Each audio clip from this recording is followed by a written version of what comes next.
Should we have immediately, I think we should, an audit, special counsel investigation of the 2020 election? 100%. Absolutely. 100%. It'll be impossible because they probably got rid of all the evidence.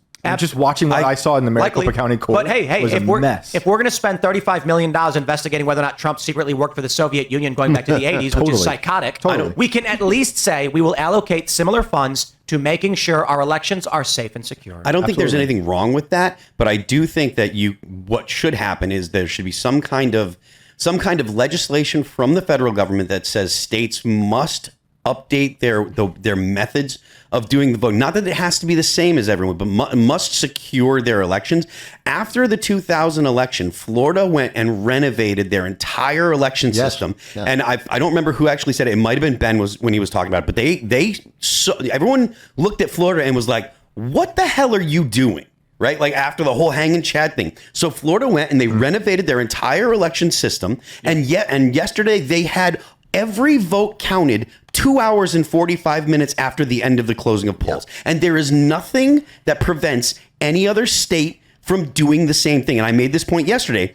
The only reason that states have not done that is a lack of will, a lack of a desire to actually make that happen. We live in a society where a guy launches a rocket into space and it comes down and he catches it with a tower and it's the size of a damn building. Don't tell me that we can't figure out, that states can't figure out how to make elections work properly when there is an existing state that has done it. And anybody that wants can say, excuse me, Governor DeSantis, what do you guys do down there? I would like my state to do that. The only thing that lacks is will. You're a racist, then. Yeah. Touche. and that is the lesson Democrats learned. That you see, the Democrats did learn an important lesson.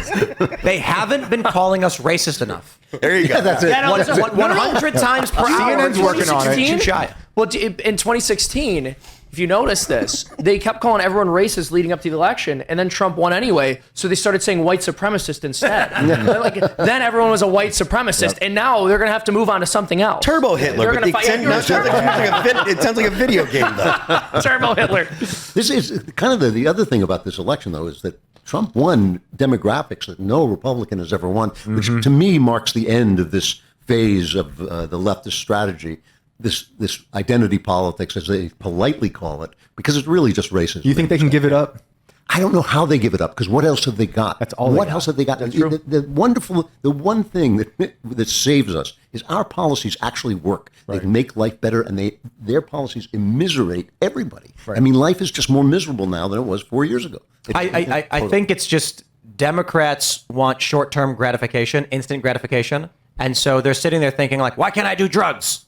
I'm going to vote for drugs. And then the right is saying, hey, over a long period of time, that's going to break down and destroy what makes this country function. Yep. So we're at a point in human civilization where we do, let's just go back 200 years. Wake up, son. It's the crack of dawn. If we don't farm, we will die by winter. And that's life. And now it's, are you waking up, son? No, I'm sleeping in. Okay. There's cold pizza on the stove. Yeah. You want for nothing. Yep. iPad's charging.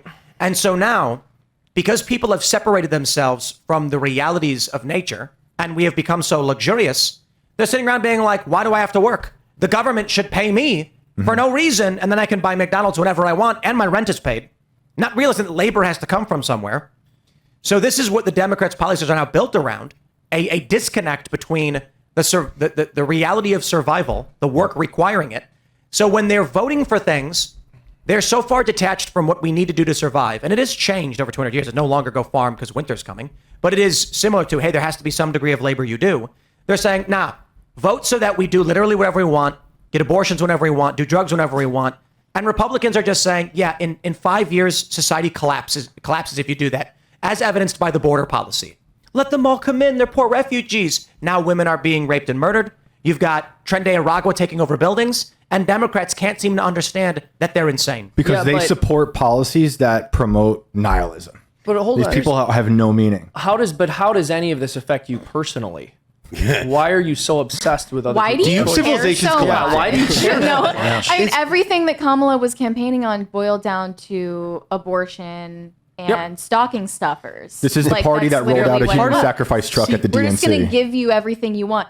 that's- The business loan for Black Americans, that was insane. Black was- men's crypto that's a needed to be great protected point. They're too. going to just give you money to buy a house Mary, because that- that's how that works. That's a great point, and I think that part of the problem is if you look back 20 or 30 years, all of the real things that the Democrats would have run on back then, they've got them all. Yeah. Like essentially all of the reasonable policies that the Democrats have wanted have been installed and at least attempted. All of the social programs, everything, even including some form of safety net for healthcare, right? So in the U.S., because of the ACA, it's not the single payer that they want, but it is some kind of safety net for healthcare. And so they've literally run out of things that are reasonable to be able to achieve. They're charged up on Roe getting kicked back to the states. Yeah. So they got that, and then they're Yeah, gonna, and that's true, but 20 years ago they had that. So sorry to cut you off, but the point is there was a time where there was a golden period for about 5 to 10 years where the Democrats didn't have anything to complain about. The left had nothing to complain about, and so the far left moved in and said, "Let's remake society so that way we Did can they perfect just man." become woke because they were bored? Like, is that what No, happened? because the left, the Here's what revolution I'm never society saying, I'm start to worried focus about- on gender a lot. I'm worried about Trump's victory because they're going to realize that they can't be woke anymore. So they're going to like whip themselves into shape and recalibrate, as we were talking about last night.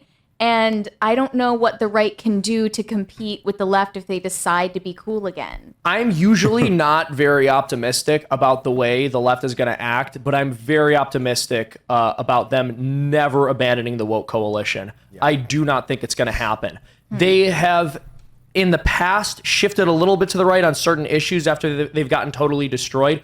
But you look at the absolute landslide victories of Nixon and Reagan, and the fact that the left only moved further and further to the left over the ensuing decades, and they always inevitably overplay their hand. I think it might recede for a bit, and then it will come back bad. It's possible. I mean, it It's obviously possible that recedes coalition right will get before the pushed out. election. It's like possible that coalition will start to get pushed out in a publicly facing way, but ultimately they're still going to hold on to them. But Kamala, obviously, she had to like come closer to the center for the election, for the purposes of the election, and maybe was planning to go back to her rhetoric from before afterwards. But if she won, but she didn't win,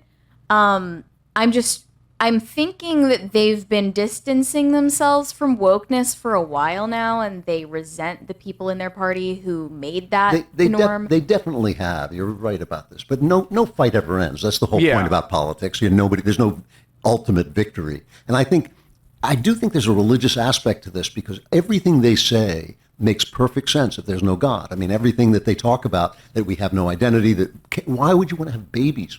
What on earth are you doing having babies when you could be having random sex and just working, making a lot of money? And all those people who put out those videos, I'm so happy that I have no children. And you go like, like I'm happy I have no life. That's great. Well, that Yeah, idea yeah. of that like mean? hedonism and Where- licentiousness, dare I say, predated wokeness. What did? That sentiment that you're talking about, like just licentiousness, hedonism. Well, it's just woven. secularism. It's woven into the idea. First of all, the death of the family is woven into the leftist idea because the family is a self-governing unit on which all free societies are based. You cannot have a free society without families, and that they know it. They said it. It's not that the Marxists didn't say this at the very beginning that we have to get women into the workplace because if they're in the home, they're upholding a different set of values than the values of the workplace, and they don't want that to happen. But still, at some point, you have to stop and think: is this the life that we really live? I mean, do people not want children? Do they not get meaning out of love and out of raising a family? Most of us are not going to leave anything behind but children. I mean, Right. It gives you a life that goes beyond your own life. I think what women are really struggling with right now is that they don't need men anymore, but they're wondering why they still want a man. why they want the man. It's very confusing for them. Thanks for checking out this clip from Timcast IRL. Make sure to watch the show live Monday through Friday at 8 p.m. Subscribe to this channel, and we will see you all there.